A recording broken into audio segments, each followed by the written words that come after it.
जिस दिन हज़रत मोहम्मद सल्लल्लाहु अलैहि वसल्लम की पैदाइश हुई, उस रात इकट्ठे 6 मोजज़े हुए। अल्लाह की तरफ से शिर्क के खात्मे की पहली निशानी थी।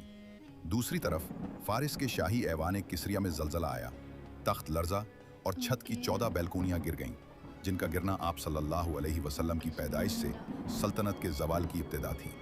यहाँ का बादशाह खुसरो परवेज़ काफिर और जालिम था, जो अपने 18 बेटों को बगावत के खौफ से कत्ल कर चुका था।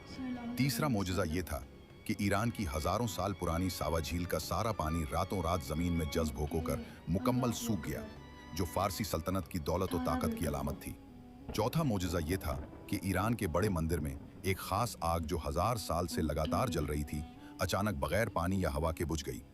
ये आग परस्तों की इबादत थी और इसका बुझना उनके मजहब के खात्मे की निशानी थी। पांचवा मोजज़ा ये था, आसमान से चमकदार नूर बरसा और फरिश्ते ज़मीन पर उतरे। ये नूर मक्का से शाम तक फैला और फरिश्तों ने हज़रत आमना बिनते वहब रज़ी अल्लाहु अन्हा के घर को घेर लिया।